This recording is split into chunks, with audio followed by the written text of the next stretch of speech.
Assalamualaikum warahmatullahi wabarakatuh. Selamat datang di Radio Malam, di mana suara menjadi saksi dan kisah menjadi nyata. Malam ini, kita kembali menyusuri lorong-lorong gelap penuh rahasia. Cerita yang tak berani diceritakan. Di siang hari, kini mengudara. Duduklah tenang, matikan lampu, dan biarkan ketakutan merayap perlahan ke dalam pikiranmu. Karena di Radio Malam, tidak semua yang terdengar berasal dari dunia yang sama. Di sebuah desa kecil di Jepara, tepatnya tidak jauh dari deretan hutan jati yang luas, hiduplah seorang lelaki bernama Tresno. Orang-orang di desanya sering menyapanya dengan sebutan Pak Haji Tresno, karena ia sudah menunaikan ibadah haji beberapa tahun sebelumnya. Meski sudah mendapat gelar yang menambah wibawanya, kehidupan Pak Haji sebenarnya tidaklah semewah bayangan banyak orang.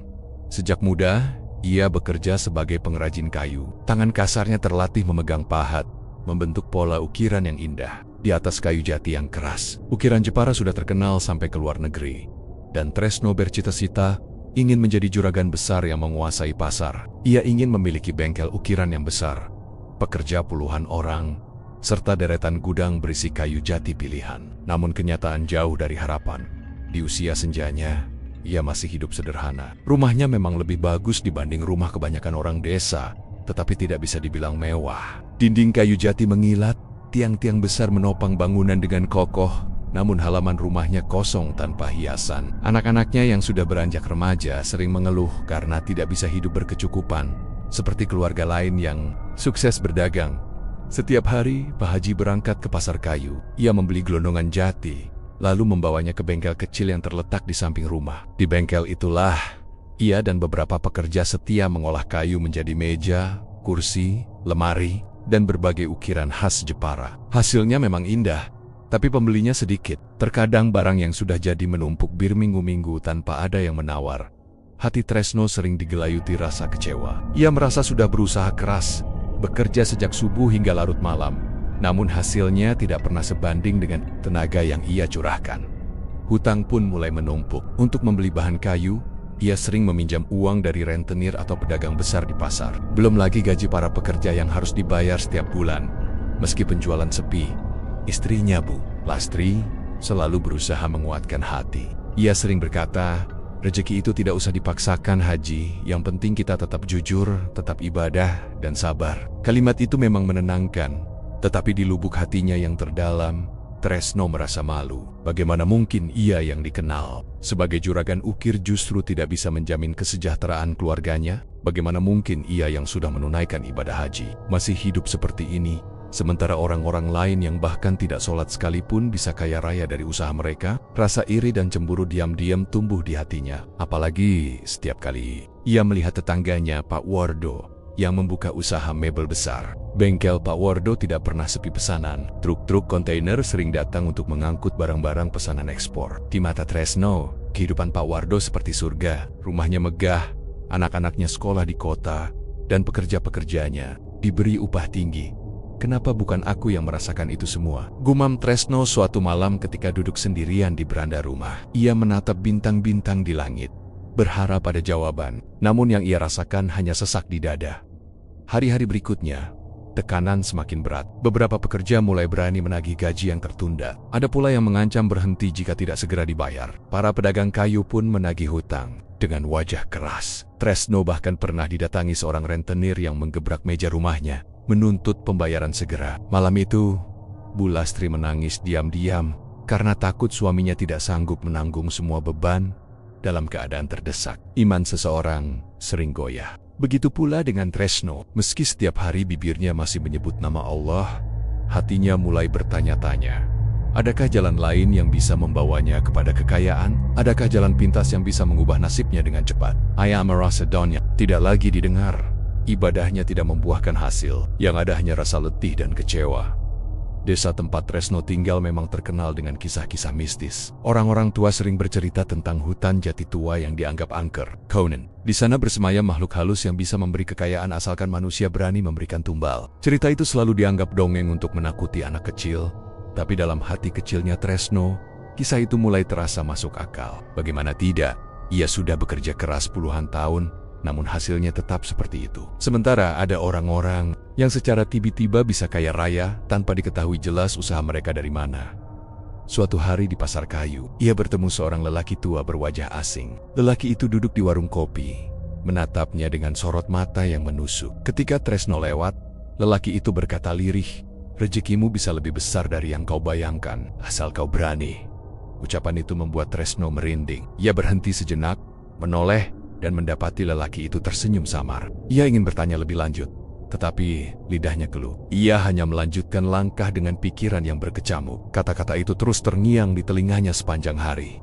Malamnya, ia tidak bisa tidur. Ia memikirkan kemungkinan bahwa ucapan lelaki asing itu bukan sekadar omongan kosong. Mungkinkah itu sebuah tawaran? Mungkinkah memang ada jalan cepat untuk mendapatkan kekayaan? Bahkan jika harus menempuh cara yang tidak masuk akal. Di satu sisi, hatinya menolak. Ia ingat betul pesan ibunya dulu bahwa mencari harta dengan jalan yang tidak halal hanya akan mendatangkan kesengsaraan. Namun di sisi lain, bayangan rumah mewah, pekerja yang tunduk, serta gudang penuh kayu jati melambung tinggi di kepalanya. Pak Haji Tresno pun mulai berada di persimpangan jalan, antara iman yang menuntunnya untuk sabar dan rasa putus asa yang menggerogoti hatinya. Ia belum mengambil keputusan, tapi benih godaan itu sudah tumbuh kuat, dan tanpa ia sadari. Sejak malam itu, hidupnya perlahan-lahan mulai berubah. Sebuah jalan gelap mulai terbuka di depan matanya. Jalan yang akan menyeretnya pada kesepakatan terlarang, penuh darah, dan berakhir dengan tragedi yang tak pernah ia bayangkan sebelumnya. Hari-hari berlalu, tetapi kata-kata lelaki asing di pasar kayu itu terus menghantui pikiran Pak Haji Tresno. "Rezekimu bisa lebih besar dari yang kau bayangkan, asal kau berani." Kalimat itu seperti bisikan halus yang menempel di telinga. Sulit diusir meski ia mencoba melupakannya. Setiap kali duduk sendirian, ia teringat senyum samar lelaki tua itu. Tatapannya yang tajam, seakan tahu segala isi hati, membuat Tresno semakin resah. Ia mulai bertanya-tanya, siapakah orang itu? Dari mana asalnya? Dan yang paling penting, apa maksud sebenarnya? Pada suatu sore, selepas asar, Tresno kembali pergi ke Pasakaju. Udara panas masih menggantung meski matahari mulai condong ke barat. Ia berjalan menyusuri deretan gelondongan jati, pura-pura mencari bahan untuk ukiran. Namun sesungguhnya, ia berharap bisa bertemu lagi dengan lelaki asing itu. Dan benar saja, di pojok warung kopi yang sama, lelaki itu duduk santai, seolah memang sedang menunggunya. Rambutnya putih kusut, kulitnya keriput, tapi sorot matanya tetap tajam dan hidup. Begitu melihat Tresno, ia memberi isyarat dengan anggukan kecil. Dengan langkah ragu, Tresno menghampirinya. Lelaki itu menyodorkan cangkir kopi yang baru saja ia pesan, lalu berkata, "Duduklah, Haji. Aku tahu kau sedang butuh jawaban." Tresno tercekat.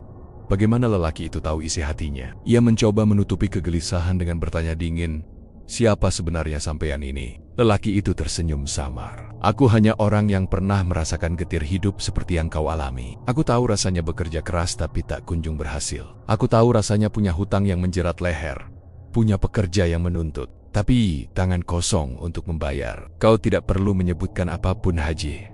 Aku sudah tahu semuanya." Kata-kata itu membuat Tresno makin tertekan. Ia menunduk, menatap cangkir kopi di depannya. "Kalau memang sampean tahu semua, lalu apa yang bisa saya lakukan?" Tanyanya pelan. Lelaki tua itu mendekatkan wajahnya, berbisik lirih. "Ada jalan lain, jalan yang tak akan kau temukan dalam kitab atau doa. Jalan yang cepat, tapi hanya bisa ditempuh oleh orang-orang berani. Kau bisa menjadi juragan besar, Haji. Kau bisa punya bengkel sebesar lapangan, pekerja ratusan orang, bahkan bisa mengirim ukiranmu sampai ke negeri seberang. Semua akan tunduk padamu." Hati Tresno berdegup kencang. Kata-kata itu seolah menyentuh hasrat terdalam yang selama ini ia pendam. Tapi, apa jalannya? Lelaki itu menatap ke arah luar warung, memastikan tidak ada yang mendengar. Lalu dengan suara rendah ia berkata, "Pesugihan, kau tahu istilah itu bukan?" Tubuh Tresno sontak merinding. Ia pernah mendengar kata itu sejak kecil. Pesugihan jalan gelap yang konon memberi kekayaan berlimpah dengan bantuan makhluk gaib. Tapi imbalannya selalu ada. Tumbal nyawa atau pengorbanan tertentu yang harus dipenuhi.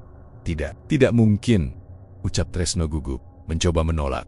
Lelaki itu terkekeh pelan. "Tidak mungkin. Atau kau hanya pura-pura takut? Kau tahu, banyak juragan besar di Jepara ini yang sebenarnya tidak hanya mengandalkan kerja keras. Mereka punya perjanjian, mereka tahu jalan pintas itu nyata. Dan kau tahu, mereka hidup makmur. Sementara orang-orang seperti kita tetap merangkak di lumpur." Kata-kata itu menusuk dalam hati Tresno. Ia tahu ada kebenaran di sana. Memang aneh rasanya melihat beberapa orang bisa kaya raya dalam waktu singkat, tanpa pernah terlihat bekerja keras. Mungkin benar, ada sesuatu di balik semua itu. Namun hati kecilnya masih berontak. Kalau memang betul ada, apa syaratnya? Tanyanya. Setengah ingin tahu, setengah ingin menolak. Lelaki tua itu tersenyum tipis, lalu meneguk sisa kopi di cangkirnya. Tidak ada yang gratis di dunia ini, Haji. Kalau kau ingin kekayaan, kau harus berani memberi pengorbanan. Ada ritual, ada perjanjian, dan setiap kekayaan yang datang akan selalu menagih imbalan. Itu sudah hukum. Imbalan, maksudmu tumbal? Suara Tresno hampir bergetar ketika mengucapkannya. Lelaki itu hanya diam, lalu mengangguk perlahan. Tapi kau bayangkan seseram yang kau dengar dari cerita-cerita. Tidak semua tumbal harus dari keluarga sendiri. Kadang nasiblah yang menuntun siapa yang dipilih. Kau tidak perlu mengotori tanganmu sendiri. Cukup jalani saja, dan kau akan mendapatkan apa yang selama ini kau impikan. Percakapan itu membuat kepala Tresno pening. Di satu sisi, ia merasa jijik mendengarnya. Namun di sisi lain, rasa putus asa membuat pikirannya goyah. Ia membayangkan hutang-hutangnya bisa lunas, hanya maju, anak-anaknya bisa hidup layak. Aku butuh waktu untuk memikirkan, kata Tresno akhirnya. Lelaki tua itu tertawa kecil. Tentu, tapi ingat, kesempatan tidak datang dua kali. Kalau kau sudah siap, datanglah ke hutan jati tua di ujung desa, malam Jumat Kliwon. Di sana aku akan menunggumu. Bawalah seekor ayam cemani, kemenyan, dan niat yang bulat. Selebihnya, biarkan alam yang bekerja. Setelah itu, lelaki itu bangkit, meninggalkan Tresno yang masih termangu. Ia berjalan pelan, tubuhnya semakin menjauh, hingga akhirnya menghilang di kerumunan pasar. Tresno duduk terpaku, hatinya kalut, pikirannya bercampur antara rasa takut dan harapan. Ia ingin melupakan semua ucapan lelaki itu, tetapi bayangan kekayaan terus menari-nari di kepalanya. Ia ingin menutup telinga dari godaan itu, tetapi suaranya seperti gema yang terus berulang. Malam itu, ia pulang ke rumah dengan langkah gontai. Bu Lastri menyambutnya dengan wajah cemas. "Kamu kenapa, Haji? Wajahmu pucat sekali." Tresno hanya tersenyum tipis, menutupi kegelisahan. "Tidak apa-apa, Las. Mungkin capek." Namun sepanjang malam, ia tidak bisa tidur. Di telinganya masih terngiang ajakan lelaki asing itu. Hatinya terembang-ambing antara iman dan godaan, antara harapan dan ketakutan. Dan entah bagaimana, semakin ia berusaha melupakan, semakin kuat pula suara itu menggema.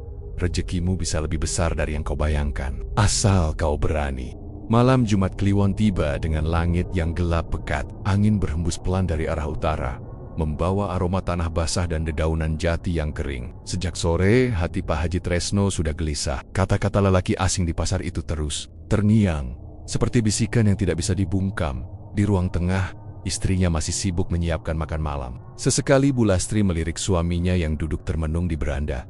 "Kamu sakit, Haji? Dari tadi wajahmu pucat saja," tanyanya lembut. Tresno hanya menggeleng. "Tidak, Las. Cuma capek saja." Ia tak berani jujur. Bagaimana mungkin ia menjelaskan bahwa sebentar lagi ia berniat pergi ke hutan untuk sesuatu yang bahkan ia sendiri tidak sepenuhnya mengerti. Hatinya diliputi rasa takut, tapi juga rasa penasaran dan dorongan yang begitu kuat. Seakan ada kekuatan yang memaksa langkahnya untuk terus maju. Setelah menunggu hingga istrinya terlelap, Tresno bangkit perlahan. Ia mengambil kantong kain yang sudah ia siapkan sejak siang. Di dalamnya ada seekor ayam cemani. Seekor ayam hitam legam yang dipercaya memiliki kekuatan mistis. Selain itu, ia membawa kemenyan, bunga 7 rupa, dan sebotol air kelapa muda. Semua itu sesuai dengan pesan lelaki asing yang ia temui di pasar.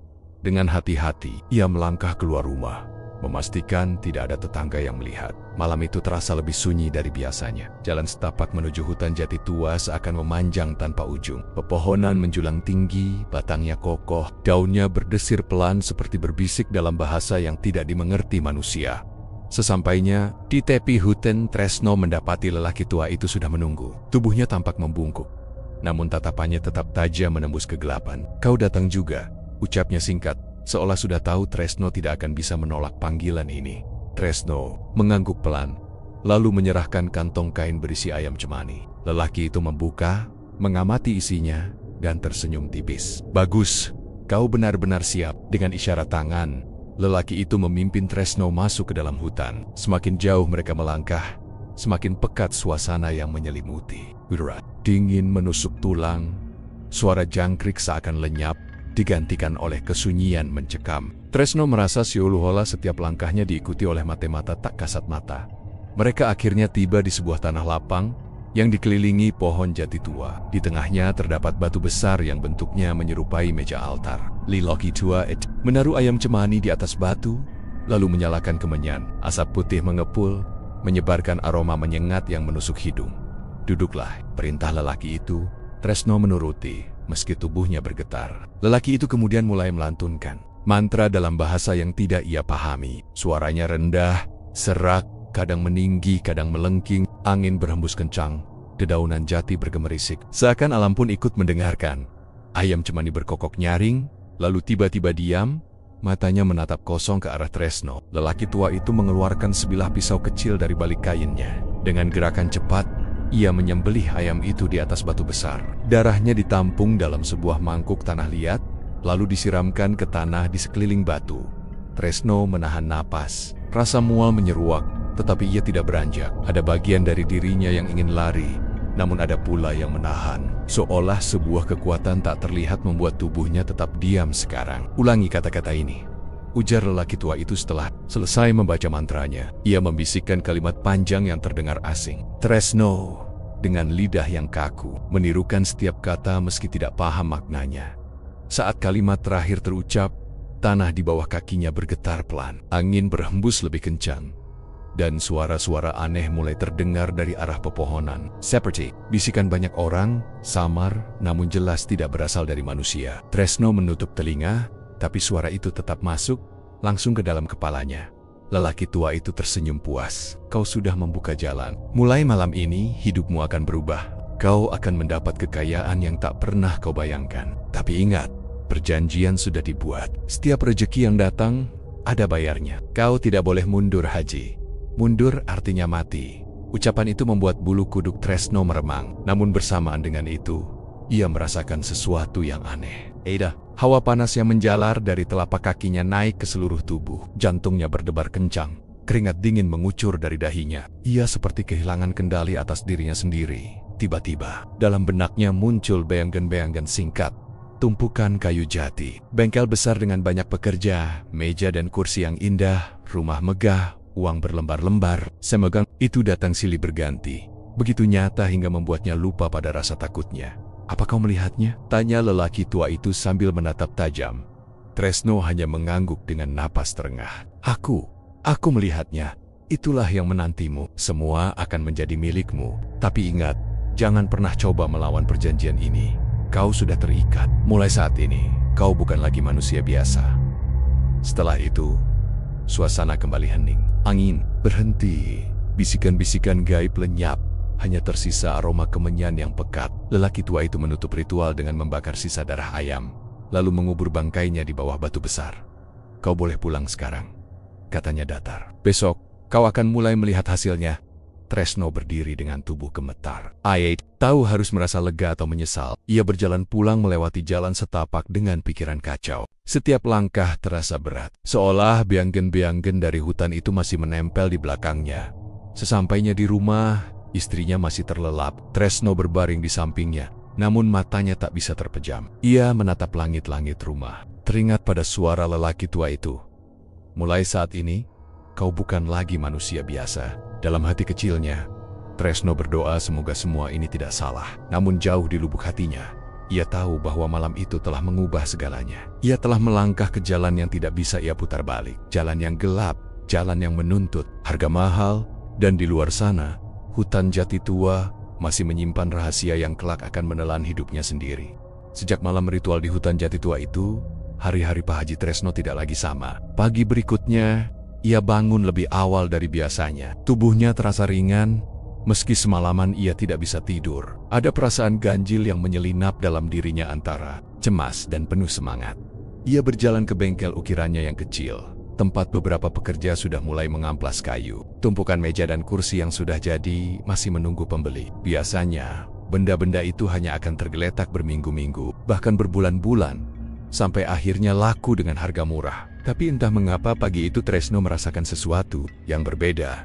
Sekitar pukul 9, sebuah mobil mewah berhenti di depan bengkel. Dari dalamnya keluar seorang pria berpenampilan necis, lengkap dengan kacamata hitam. Ia ditemani seorang wanita muda yang tampak seperti asistennya. "Ini Bang, ukir Pak Haji Tresno bukan?" tanya pria itu dengan suara mantap. Tresno terperongga, namun segera menyambut dengan sopan. "Iya, betul. Saya sendiri. Ada yang bisa saya bantu?" Pria itu lalu melihat-lihat hasil ukiran yang ada di bengkel. Tangannya menyentuh permukaan kayu jati, mengamati detail pahatan, lalu mengangguk-angguk puas. "Bagus sekali. Ukiranmu punya jiwa, Haji. Aku sedang butuh pesanan besar untuk pameran di Jakarta. Apakah bisa menyiapkan meja makan lengkap, kursi ukir 2 lusin, serta lemari jati dalam waktu sebulan?" Pertanyaan itu membuat Tresno nyaris tak percaya dengan telinganya. Pesanan sebesar itu belum pernah ia dapatkan seumur hidup. Ia hanya menjual perabot 1-2 biji. Itu pun dengan harga yang harus ditawar sampai habis-habisan. Namun kali ini, seorang pembeli datang sendiri dan langsung memesan dalam jumlah besar. "Insya Allah bisa," jawab Tresno dengan suara bergetar. Meski dalam hati ia bingung bagaimana cara memenuhi pesanan sebanyak itu dengan bengkel kecilnya. Pria itu tersenyum puas. "Bagus.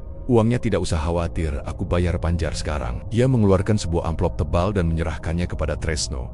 "Anggap ini sebagai tanda jadi. Sisanya akan kubayar setelah barang selesai." Tresno menerima amplop itu dengan tangan bergetar. Ketika dibuka, isinya uang tunai tebal, lebih banyak dari yang pernah ia lihat sekaligus. Dadanya berdegup keras. Ia merasa seperti mimpi.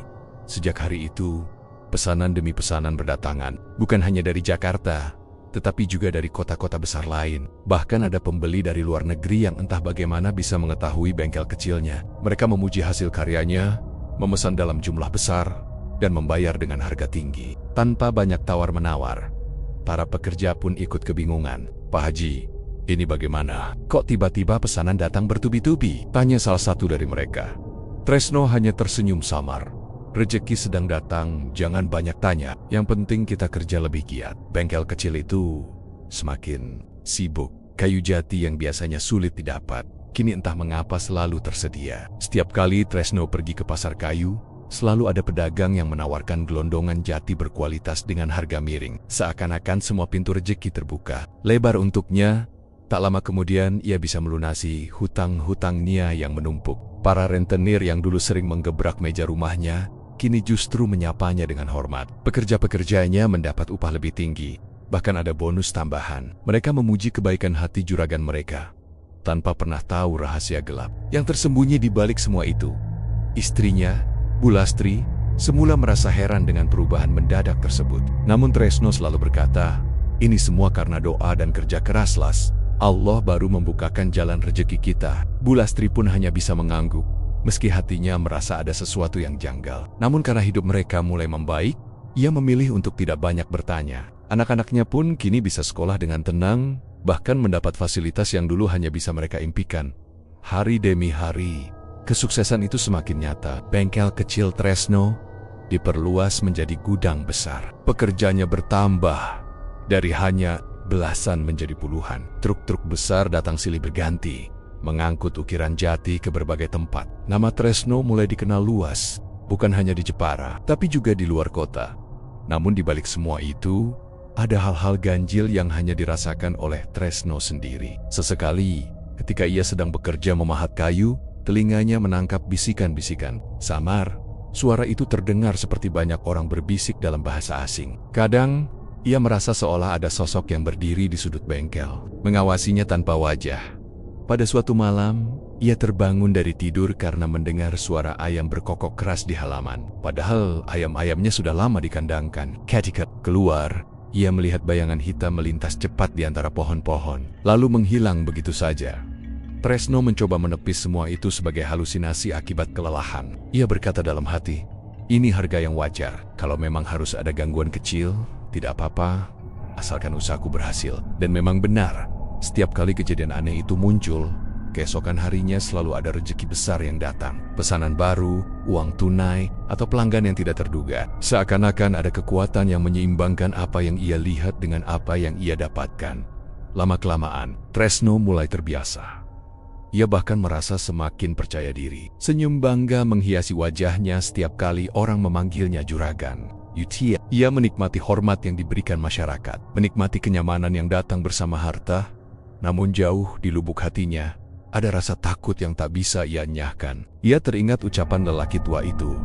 Setiap rejeki ada bayarnya. Mundur artinya mati. Tresno tahu, cepat atau lambat, harga itu akan ditagih.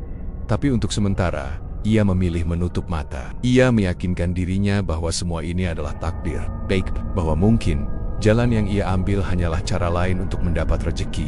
Malam-malam berikutnya, ia sering duduk di beranda rumah barunya, menatap bengkel besar yang kini ramai oleh pekerja. Di telinganya, kadang masih terdengar bisikan samar, seolah ada yang berbisik di belakangnya. Ini baru permulaan, Haji, ini baru permulaan. Tresno merinding tapi juga tersenyum. Ia sudah masuk terlalu dalam. Ia tahu jalan ini tidak bisa. Yang bisa ia lakukan hanyalah terus melangkah, apapun harganya. Dan memang benar, harga itu sebentar lagi akan datang menagih, dengan cara yang tidak pernah ia bayangkan sebelumnya. Kesuksesan yang tiba-tiba datang membuat hidup Pak Haji Tresno berubah drastis. Bengkelnya kini tidak pernah sepi, pekerjanya sibuk siang malam, dan uang mengalir deras. Namun di balik gemerlap itu, ada rasa was-was yang mulai tumbuh. Rezeki sebesar ini tidak mungkin datang tanpa konsekuensi. Dan benar saja, tidak lama setelah keberhasilan pertama, tanda-tanda itu muncul. Suatu siang, di tengah kesibukan bengkel, seorang pekerja bernama Karim sedang mengangkat balok jati besar untuk dipotong. Karim adalah pemuda yang lincah dan ceria, salah satu pekerja paling setia yang sudah bertahan-tahan ikut Tresno. Saat itu, ia tertawa bersama temannya, bercanda sambil mengangkat kayu. Tidak ada yang aneh, semuanya terlihat normal. Namun, tiba-tiba saja, balok kayu yang ia angkat seakan bergerak sendiri. Kayu itu terlepas dari tangannya, jatuh dengan kecepatan tak wajar, lalu menimpa tubuhnya dengan keras. Suara tulang patah terdengar jelas. Karim menjerit, lalu diam tak bergerak. Semua orang di bengkel panik. Mereka berlari mendekat, mencoba menolong. Tapi darah sudah mengucur deras dari kepala Karim. Nafasnya terhenti di tempat. Kecelakaan itu begitu mendadak, begitu ganjil. Tidak ada yang bisa menjelaskan bagaimana kayu yang terlihat stabil bisa jatuh begitu cepat, seolah ada kekuatan yang mendorongnya. Para pekerja berteriak histeris. Beberapa ada yang menangis karena kehilangan sahabat, ada pula yang bergumam lirih. Ini aneh, seperti bukan kecelakaan biasa. Pak Haji Tresno berdiri terpaku, wajahnya pucat pasi, dadanya berdegup keras. Dalam sekejap ia teringat malam di hutan jati tua, teringat darah ayam cemani yang ia lihat tumpah di atas batu, teringat ucapan lelaki tua itu, setiap rezeki ada bayarnya. Tresno tahu, inilah bayaran pertama, inilah tumbal yang ditagih dari perjanjian gelap itu. Dengan suara bergetar, ia mencoba menenangkan para pekerja. Ini musibah, ini kecelakaan kerja. Tidak ada yang bisa menduga. Kita harus ikhlas menerima takdir Allah. Namun di dalam hatinya, Tresno gemetar ketakutan. Ia sadar betul bahwa ini bukanlah sekadar musibah. Karim mati bukan karena kebetulan, melainkan karena perjanjian yang telah ia buat. Pemakaman Karim berlangsung haru.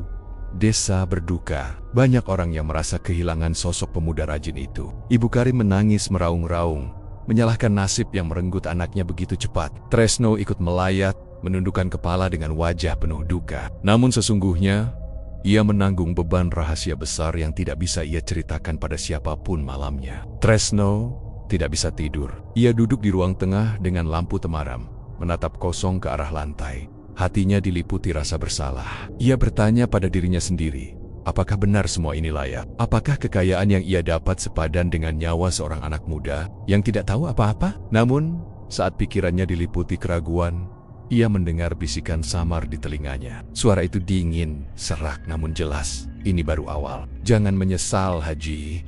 Rezekimu masih banyak menunggu. Tumbal hanyalah bagian dari perjanjian. Kau sudah sepakat. Jangan mundur.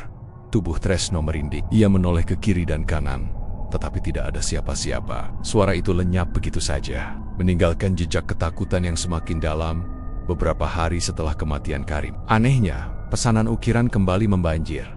Kali ini jumlahnya lebih besar dari sebelumnya. Seorang pengusaha dari Surabaya datang dengan uang tunai dalam koper, meminta puluhan set perabot jati ukir dengan harga fantastis.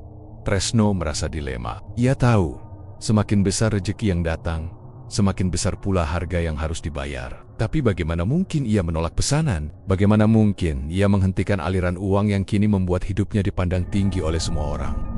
Meski dengan hati was-was, Tresno terus menjalankan usahanya. Ia membayar pekerja lebih banyak, membeli mesin baru, dan memperluas bengkel. Dari luar, semua tampak seperti kisah sukses seorang juragan ukir yang ulet dan diberkahi. Tidak ada yang tahu bahwa di balik setiap rupiah yang ia dapat, ada nyawa yang menjadi bayaran.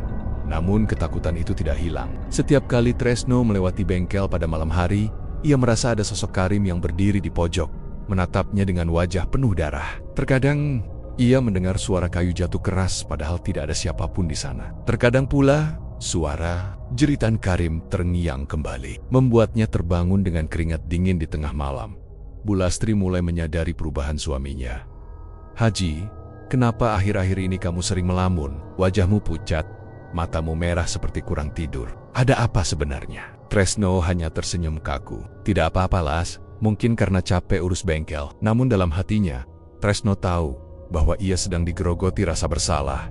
Ia ingin jujur kepada istrinya, tapi lidahnya keluh. Bagaimana mungkin ia mengakui bahwa kekayaan mereka datang dari jalan hitam, dari perjanjian dengan sesuatu yang tidak manusiawi? Hari-hari berlalu, kematian Karim perlahan dianggap sebagai musibah biasa oleh warga. Namun bagi Tresno, itu adalah pengingat yang terus menghantuinya. Ia sadar bahwa tumbal pertama hanyalah permulaan. Ia tahu akan ada korban-korban berikutnya, dan ia tahu, cepat atau lambat, harga yang harus ia bayar akan semakin besar. Malam itu, sebelum tidur, Tresno berdiri di beranda rumahnya. Angin malam berhembus pelan. Dari kayahan, hutan jati tua tampak gelap pekat. Dan di antara kesunyian itu, ia kembali mendengar suara samar yang membuat bulu kuduknya berdiri. Tumbal pertama sudah diambil. "Bersiaplah, Haji, yang berikutnya segera datang." Tresno menutup wajahnya dengan kedua tangan. Ia ingin menjerit, tetapi suaranya tercekat. Ia tahu, jalan yang ia pilih sudah tidak bisa ia putar balik. Ia hanya bisa menunggu, kapan dan siapa lagi yang akan menjadi korban berikutnya. Sejak kematian Karim, usaha kayu jati ukir milik Haji Tresno semakin hari semakin melesat. Bengkelnya terus diperluas, mesin-mesin modern didatangkan, dan pekerja semakin bertambah. Orang-orang kampung melihatnya sebagai juragan sukses yang rezekinya tidak pernah putus. Setiap hari, truk-truk besar datang untuk mengangkut perabot ukir pesanan dari luar kota. Rumah Tresno juga berubah drastis. Dari semula rumah joglo sederhana, kini berdiri bangunan megah bergaya campuran Jawa dan modern, dengan ukiran jati yang mewah menghiasi setiap sudut. Di halaman, mobil mewah terparkir. Di desa itu, tidak ada satupun orang yang bisa menandingi kekayaan keluarga Tresno. Namun, di balik semua itu, ada bayangan gelap yang terus membayangi. Tresno semakin sering dihantui mimpi buruk. Ia melihat wajah Karim dalam tidurnya. Tubuhnya berlumuran darah, memanggil-manggil dengan suara lirih. Kadang ia bermimpi berada di hutan jati tua, mendengar suara-suara aneh yang menuntut. Setiap kali ia terbangun, tubuhnya basah oleh keringat dingin. Suatu malam Tresno kembali bermimpi. Dalam mimpinya, ia duduk di sebuah ruangan gelap, dikelilingi ukiran jati berbentuk wajah-wajah manusia yang meringis kesakitan. Dari kegelapan, muncul sosok lelaki tua yang dulu ia temui di hutan. Wajahnya kabur, hanya terlihat matanya yang merah menyala. "Haji Tresno, kekayaanmu akan terus bertambah. Tapi ingat, setiap limpahan rejeki butuh tumbal. Kau sudah menikmati hasilnya, jangan coba melarikan diri. Yang berikutnya, sudah waktunya dipanggil." Tresno tersentak bangun, nafasnya terengah, jantungnya berdetak kencang. Ia tahu, peringatan itu bukan sekadar bunga tidur. Sesuatu sedang menunggu untuk mengambil korban berikutnya.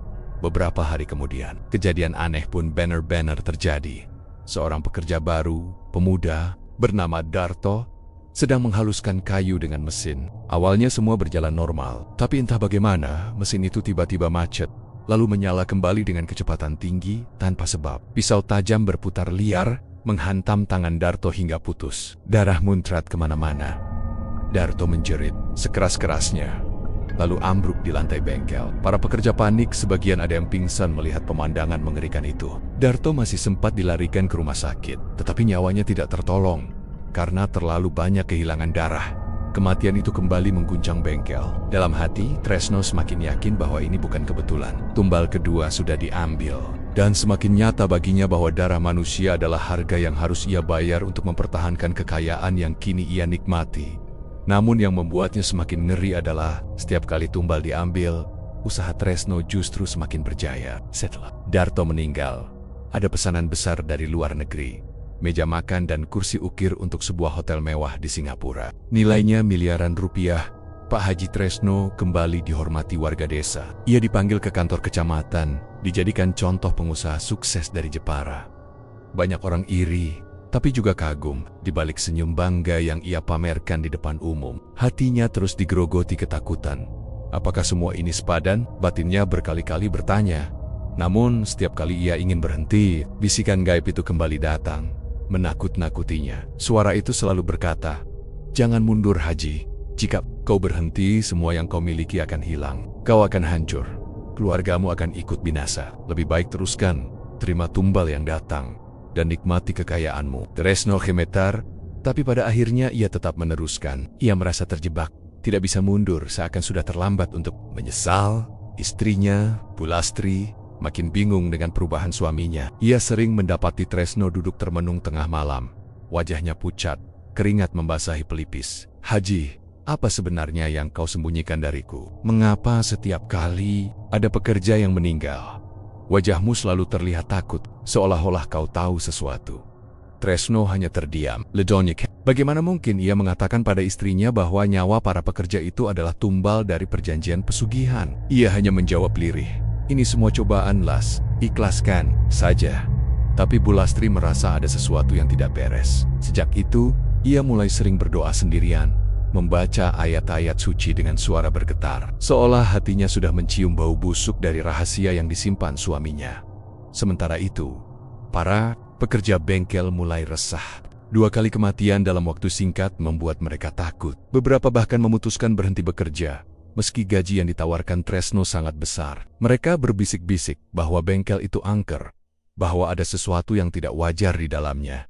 Namun, tetap ada pekerja yang bertahan, terutama karena iming-iming upah tinggi. Tresno tidak pernah kekurangan orang untuk dipekerjakan. Seolah-olah, meski ada yang pergi, selalu ada yang baru datang. Dan entah kenapa, kebanyakan dari mereka adalah pemuda lajang, seakan memang sudah ditakdirkan menjadi tumbal Kekion. Tresno pun semakin berlimpah. Ia membeli tanah baru, membangun gudang besar, bahkan berencana mendirikan showroom mebel ukir terbesar di Jepara. Dari luar, ia terlihat seperti puncak kesuksesan.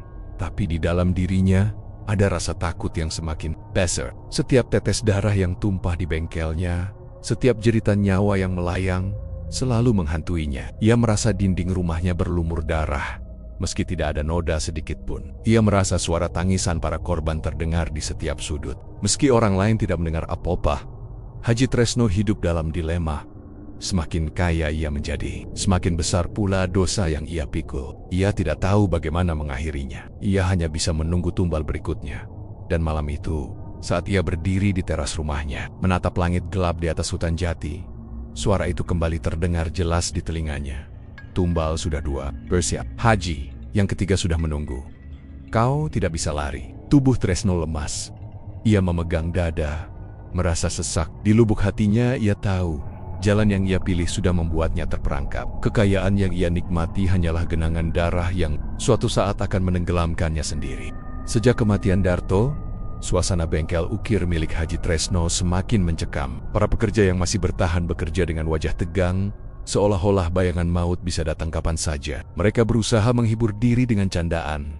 Tapi, setiap suara mesin menggerinda, setiap potongan kayu yang jatuh, selalu membuat jantung berdegup kencang. Namun, bukan hanya para pekerja yang merasakan keanehan. Bulastri, istri Haji Tresno, juga mulai melihat hal-hal yang tidak masuk akal. Beberapa kali ia mendapati suaminya berbicara sendiri di ruang tamu tengah malam. Suaranya lirih, seperti sedang berdialog dengan seseorang yang tak kasat mata. Kadang-kadang ia mendengar suara lain menjawab, suara parau, berat, bukan suara manusia, normal. Suatu malam, rasa penasaran mengalahkan ketakutan. Bulastri diam-diam bersembunyi di balik pintu, memperhatikan apa yang dilakukan suaminya. Haji Tresno duduk di lantai, di hadapannya ada kendi berisi air dan dupa yang menyala. Wajahnya serius, bibirnya berkamit-kamit membaca sesuatu yang tak jelas. Tiba-tiba, angin bertiup kencang dari arah yang tidak jelas. Api dupa bergetar, lalu muncul bayangan hitam di sudut ruangan. Sosok itu tinggi besar, matanya merah menyala, wajahnya samar, tapi aura kehadirannya membuat bulu kuduk meremang. Bulastri menahan napas, hampir berteriak, namun rasa takut membuatnya kaku. Sosok itu berbicara dengan suara berat, "Tresno, tumbal berikutnya sudah dekat. Kau harus siap. Jika kau ingkar, kekayaanmu akan hancur. Keluargamu akan ikut binasa." Haji Tresno menunduk dalam-dalam. Wajahnya pucat. "Saya mohon, jangan lagi. Sudah cukup 2 orang, jangan tambah lagi. Saya sudah tak sanggup melihat darah." Bayangan itu tertawa. Suaranya bergema. "Perjanjian tidak bisa dibatalkan. Kau ingin kaya, kau ingin dihormati. Inilah bayarannya. Jika kau menolak, bukan hanya kekayaanmu hilang, nyawamu sendiri akan kuambil. Kau yang memilih jalan ini." "Tresno, tidak ada jalan kembali." Bulastri menutup mulutnya. Air mata mengalir deras. Hatinya hancur. Semua firasat buruk selama ini ternyata benar. Suaminya telah melakukan perjanjian gelap, pesugihan yang menuntut nyawa manusia sebagai tumbal. Ia berlari ke kamarnya setelah sosok itu menghilang, tak ingin ketahuan. Malam itu ia tidak bisa tidur. Tubuhnya gemetar, pikirannya kalut. Bagaimana mungkin seorang haji, seorang lelaki yang dulu taat beribadah, bisa terjerumus sejauh itu? Semua demi harta, demi gengsi, demi nafsu dunia. Keesokan paginya, Bulastri mencoba berbicara dengan suaminya. "Haji, aku tahu semuanya. Aku melihat dengan mata kepalaku sendiri semalam. Mengapa kau lakukan ini? Mengapa kau gadaikan nyawa orang lain hanya demi kekayaan? Apa kau lupa pada Tuhan?" Tresno Taekjiang wajahnya pucat. Ia mencoba menyangkal. Namun pandangan tajam istrinya membuatnya tak kuasa berbohong. Akhirnya, ia menangis. Tangis lelaki tua yang kalah oleh nafsunya sendiri. "Aku terjebak, Las." Suaranya serak. "Semua bermula dari keinginanku menjadi lebih dari sekadar pengrajin biasa. Aku ingin dihormati. Aku ingin kaya. Aku pergi ke hutan, mencari jalan pintas. Dan kini aku terikat. Aku tak bisa lepas. Setiap kali aku mencoba melawan, ancaman itu datang. Aku takut, Las. Aku takut kita semua celaka jika aku berhenti." Bulastri menatap suaminya dengan campuran marah dan iba. "Kau pikir kita selamat? Dengan cara ini, kau pikir darah orang lain akan membawa berkah? Kau salah besar. Haji, kekayaan yang kau banggakan itu berlumur dosa.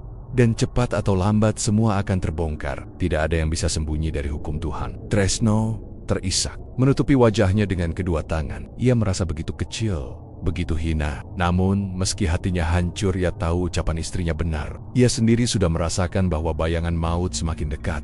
Hari-hari berikutnya, ketegangan di rumah semakin terasa. Bulastri sering berdoa dengan suara keras, membaca ayat-ayat suci, seakan ingin melawan kekuatan gelap yang mengikat suaminya. Kadang, suara itu membuat Tresno semakin gelisah, seolah doa-doa istrinya menyalakan bara dalam tubuhnya.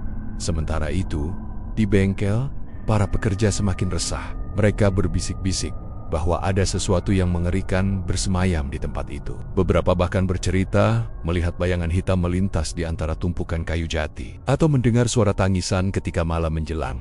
Puncaknya, seorang pekerja tua bernama Pak Kasan memberanikan diri berbicara pada Tresno. "Haji, saya sudah lama ikut sampean, tapi akhir-akhir ini saya merasa ada yang tidak beres. Mesin-mesin sering rusak tiba-tiba, orang-orang celaka. Ini bukan kebetulan. Sepertinya ada sesuatu yang meminta korban. Kalau Haji tidak hentikan ini, saya takut akan ada lagi yang mati." Ucapan itu menusuk hati Tresno. Ia tahu Kasan benar, tapi ia hanya bisa menjawab lirih. "Jangan bicara macam-macam, San. Ini semua hanya musibah. Tidak ada hubungannya dengan hal-hal gaib." Namun dalam hatinya, Tresno sadar ia sedang berbohong. Malam harinya, Bulastri mendesaknya lagi. "Haji, dengarkan aku. Lepaskan semua ini. Kita masih bisa hidup sederhana seperti dulu. Lebih baik miskin tapi selamat, daripada kaya tapi dilaknat." Tresno hanya bisa menunduk. Air matanya jatuh membasahi sajadah. Namun dalam kepalanya suara parau itu kembali terdengar, menertawakan kelemahannya. "Kau tidak bisa lepas, Tresno. Kau sudah menjadi bagianku. Tumbal berikutnya akan datang, entah kau mau atau tidak. Dan kali ini lebih dekat dari yang kau kira." Tresno menjerit dalam hati, menutup telinganya. Tapi suara itu terus menggaung, tidak bisa diusir. Ia merasa hidupnya semakin terkepung. Dan rahasianya kini sudah terbongkar. Istrinya tahu, pekerjaannya mulai curiga. Tinggal menunggu waktu, kebenaran akan menyeruak. Dan semua yang ia bangun akan runtuh. Dan di lubuk hati terdalam, ia sadar, tumbal berikutnya sudah menunggu. Dan mungkin, korban kali ini bukan lagi orang luar, melainkan seseorang yang lebih dekat, yang akan membuat semuanya runtuh lebih cepat dari perkiraannya.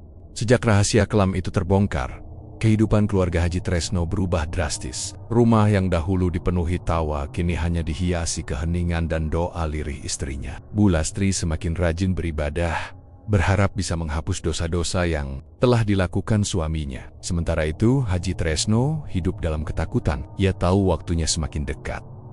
Setiap malam, suara parau itu datang lagi. Tidak hanya dalam wujud bayangan, tapi juga menyusup dalam mimpi. Tresno selalu terbangun dengan keringat dingin, dadanya sesak, seolah ada tangan tak kasat mata yang menekannya. Dalam mimpi, ia selalu melihat wajah-wajah orang yang telah mati, menjadi tumbal pesugihannya Darto, dan satu pekerja lain yang kecelakaan misterius menatapnya penuh dendam. Mereka tidak bicara, hanya menatap dengan mata kosong yang menusuk hatinya. Pagi hari tubuh Tresno semakin lemah. Rambutnya yang dulu hitam kini cepat memutih.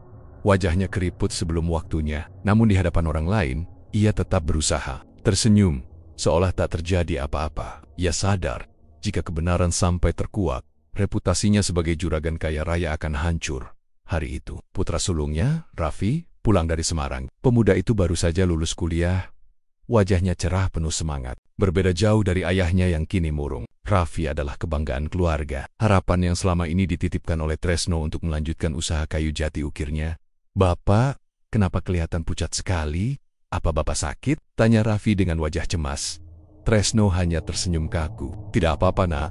Bapak hanya capek mengurus pesanan. Kau tahu sendiri, orderan kita makin banyak. Kau harus siap-siap belajar mengelola bengkel." Raffi mengangguk dengan semangat, tanpa tahu bahwa bengkel itu berdiri di atas darah dan tumbal manusia.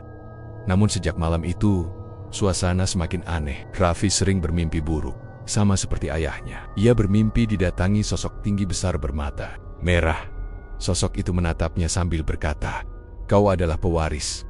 Kau harus siap. Tumbal berikutnya adalah kau." Raffi terbangun dengan teriakan.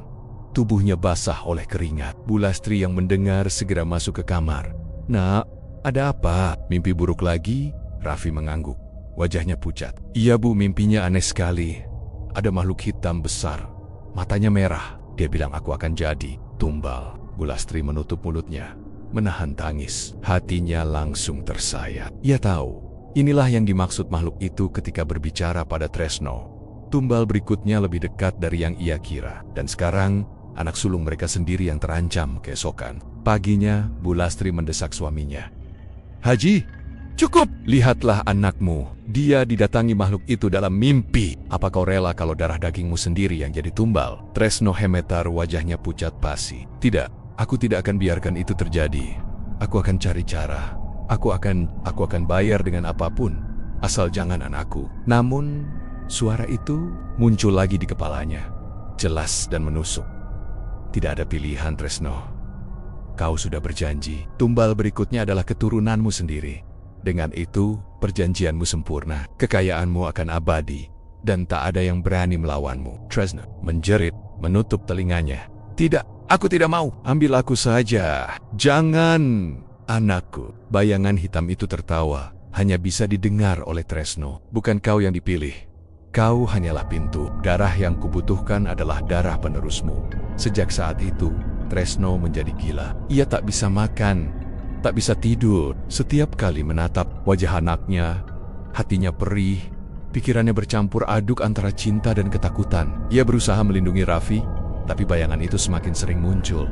Bahkan siang bolong di bengkel, Raffi mulai ikut membantu. Namun para pekerja justru merasakan aura lebih berat setiap kali ia datang. Mereka merasa ada sesuatu yang mengikuti pemuda itu, sesuatu yang lebih gelap daripada sebelumnya.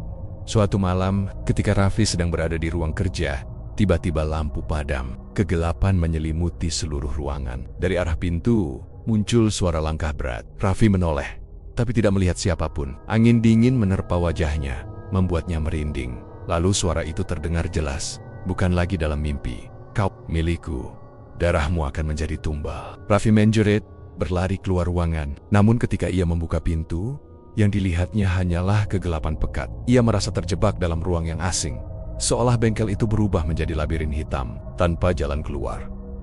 Saat itu, Bu Lastri dan Tresno berlari menghampiri, mendengar teriakan anaknya. Mereka mendapati Raffi pingsan di lantai, tubuhnya kejang-kejang, mulutnya komet-kamit mengucapkan kata-kata asing. Bu Lastri menangis histeris. "Haji, lihat anakmu! Dia sudah dirasuki. Apa kau masih mau diam saja? Tresno hanya bisa tertegun. Tubuhnya gemetar. Ia tahu, inilah saatnya. Perjanjian itu sudah menuntut haknya, dan jika ia tak melakukan sesuatu, anaknya benar-benar akan diambil. Namun, apa yang bisa ia lakukan? Semua pintu telah tertutup. Doa istrinya terasa lemah di hadapan kekuatan itu. Para pekerja pun tak berani mendekat. Tresno hanya bisa meraih tubuh anaknya, menangis sejadi-jadinya. Ya Allah, ampuni aku, jangan ambil anakku, ambil aku saja. Namun dari kegelapan ruangan, terdengar tawa panjang, bergema menembus malam, dan Raffi yang terbaring lemah, perlahan membuka matanya. Tatapannya kini bukan lagi tatapan seorang anak manusia biasa. Matanya memerah, bibirnya menyeringai, dan suara parau itu keluar dari mulutnya sendiri. Perjanjianmu sudah ditepati, Tresno. Tumbal ini adalah hakku. Tresno terjatuh. Tubuhnya lemas, ia menyadari semuanya sudah terlambat. Anaknya, darah dagingnya sendiri, kini telah menjadi korban pesugihan yang ia pilih dengan tangannya sendiri. Dan malam itu, jeritan Bu Lastri menggema di seluruh rumah, menandai awal dari tragedi yang lebih mengerikan. Sejak malam ketika Raffi kerasukan dan matanya berubah merah, kehidupan keluarga Haji Tresno tidak pernah sama lagi. Rumah besar di Jepara yang dulu jadi kebanggaan, kini terasa bagai kuburan. Tidak ada lagi tawa. Tidak ada lagi kehangatan, yang tersisa hanyalah ketakutan, penyesalan, dan jeritan-jeritan samar yang kadang terdengar dari kamar Raffi. Bu Lastri hampir kehilangan akal sehat. Setiap malam ia duduk di depan kamar anaknya, membaca doa tanpa henti. Namun doa itu seringkali terputus oleh suara tawa aneh dari dalam kamar. Kadang terdengar suara Raffi yang memanggil lembut, "Ibu, masuklah, aku kedinginan." Tapi ketika Bu Lastri mencoba membuka pintu, hawa panas menyengat menyambutnya, membuat tubuhnya mundur dengan ketakutan. Sementara itu, Haji Tresno semakin terjerat rasa bersalah. Ia mengurung diri di ruang kerja, menatap lemboren-lemboren pesanan, kayu, jati ukir yang menumpuk. Semua kekayaan itu kini terasa hambar. Apa gunanya uang melimpah, bengkel besar, rumah megah, jika jiwa anaknya terenggut oleh makhluk yang ia datangkan sendiri? Malam demi malam, Tresno tidak bisa tidur. Ia sering mendengar suara-suara dari balik dinding. Suara orang berbisik, suara langkah-langkah kaki, bahkan suara pekerjaannya yang sudah mati seolah memanggilnya. "Tresno, janji harus ditepati. Tumbal sudah kami terima, tapi kau belum bayar lunas." Tresno menjerit, memukul-mukul telinganya. Ia berlari ke kamar anaknya, ingin melihat keadaan Raffi. Saat ia membuka pintu, ia mendapati pemandangan yang membuatnya hampir pingsan. Raffi duduk di atas ranjang, tubuhnya tegak kaku wahannya buket, seperti mayat. Matanya merah menyala, bibirnya tersenyum sinis. Di sekelilingnya, bayangan hitam menari-nari, berputar mengelilingi tubuhnya. Dari mulutnya keluar suara yang jelas, bukan suara manusia. "Tresno, kau pikir bisa menghindar? Kau pikir bisa menolak? Kau sudah memberikan anakmu, kini kau ikut. Tidak ada jalan kembali." Tresno gemetar, lututnya lemas. Jangan ambil dia. Ambil aku saja. Biarkan anakku hidup normal." Namun makhluk itu tertawa panjang. Suaranya bergema di seluruh ruangan. "Tidak ada pengganti. Kau sudah menyerahkan garis keturunanmu. Itu harga yang paling mahal. Itu yang paling kuinginkan. Kau hanyalah penonton dari akhir yang sudah ditentukan." Lastri yang mendengar percakapan itu masuk sambil membawa tasbih. Ia menangis, berteriak memohon, "Tuhan, kembalikan anakku. Ampuni dosa suamiku. Jangan biarkan setan itu menang." Tapi Raffi menoleh padanya dengan tatapan dingin yang membuat bulu kuduk meremang. Dari mulutnya keluar suara berat, "Diam, perempuan. Ini bukan lagi anakmu. Ia milikku." Bu Lastri terhuyung, jatuh tersungkur, menangis histeris. Tresno hanya bisa menatap dengan mata berkaca-kaca. Hatinya hancur melihat buah hatinya kini jadi wadah iblis. Hari-hari berikutnya menjadi neraka. Raffi tak lagi keluar kamar. Namun setiap malam, suara-suara aneh terdengar dari dalam. Ada tawa, jeritan, dan kadang suara benda pecah. Para tetangga mulai curiga. Pekerja-pekerja pun satu persatu mundur. Bisnis ukir Tresno pelen-pelen runtuh. Pesanan dibatalkan. Nama baiknya tercoreng. Ironis, semua kekayaan yang ia perjuangkan dengan tumbal kini runtuh di depan matanya. Ia kehilangan pekerja, kehilangan pelanggan, kehilangan kehormatan, dan yang paling pahit kehilangan anak. Sampai pada suatu malam kejadian yang lebih mengerikan menimpa. Hujan deras mengguyur Jepara. Petir menyambar-nyambar seolah langit murka. Di tengah badai itu, Raffi keluar dari kamarnya. Tubuhnya kurus kering, Wajahnya pucat, tapi matanya menyala merah bagai bara. Ia berjalan pelan menuruni tangga, disertai hawa dingin yang membuat seisi rumah menggigil. Tresno dan Lastri yang sedang duduk di ruang tamu segera berdiri.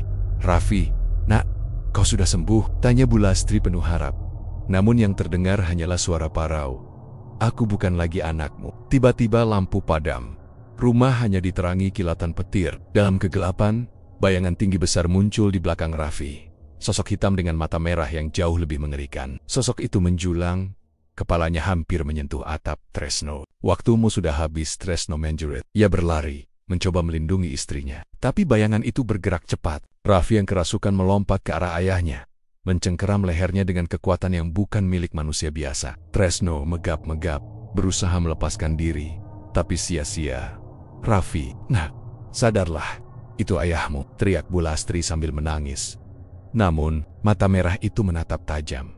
"Ayahku sudah menjualku, aku bukan lagi anaknya." Dengan teriakan panjang, Raffi mencekik ayahnya hingga tubuh Haji Tresno terkulai tak berdaya. Tresno jatuh tersungkur, napas terakhirnya tersendat. Matanya terbuka, lebar, membeku dengan tatapan penuh penyesalan.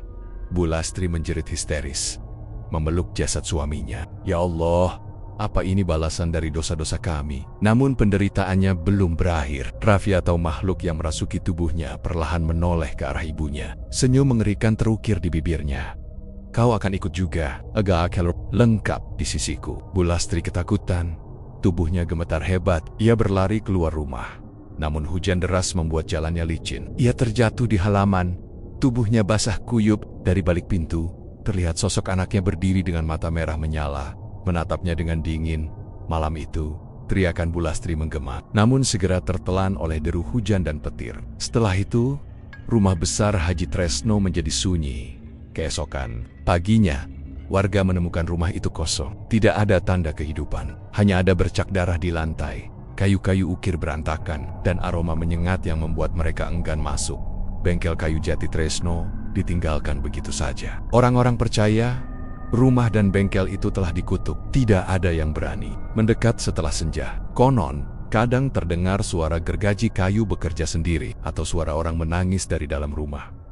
Nasib Haji Tresno dan keluarganya menjadi kisah tragis yang diceritakan dari mulut ke mulut di Jepara. Mereka berkata, kekayaan yang dibangun dari darah dan pesugihan tidak akan pernah membawa kebahagiaan. Semua yang diraih dengan jalan sesat pasti akan dibayar dengan harga paling mahal: keluarga, jiwa, dan kehormatan. Dan hingga kini, jika ada orang yang nekat melewati rumah itu pada malam hari, kadang terlihat sosok pemuda dengan mata merah berdiri di jendela, menatap tajam ke arah jalan. Ada pula bayangan seorang lelaki tua berpeci putih, wajahnya penuh penyesalan, berdiri di dekat bengkel kayu. Itulah akhir dari kisah tragis Haji Tresno, juragan kayu jati ukir Jepara, yang memilih jalan pesugihan demi kekayaan, dan akhirnya kehilangan segalanya.